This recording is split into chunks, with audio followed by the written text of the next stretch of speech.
enjin kereta, biasanya dalam proses penyelidikan lah. Ini sangat penting. Lagi-lagi kalau kereta dalam keadaan jam.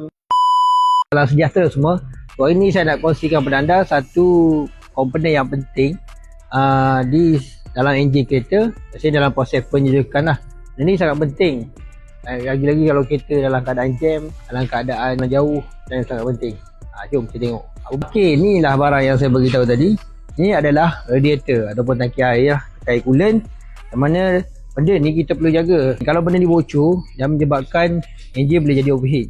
Kadang benda ni perlu diservis dan ada orang dia tukar terus. Sebab biasa dah sampai 200,000, 150,000 dia tak nak servis. Tapi ada yang nak servis, so benda ni boleh servis. Kadang dia bocor kat bahagian ni, kat bahagian housing ni.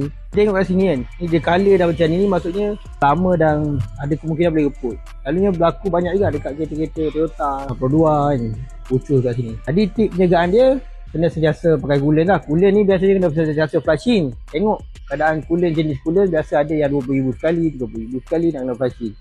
So, kalau anda belum check radiator ni, silalah datang ke workshop untuk buat checking. Ataupun anda datang executive, boleh datang ke cawangan kami di executive Sampai, Sungai Buloh dan juga Bangi. Bye.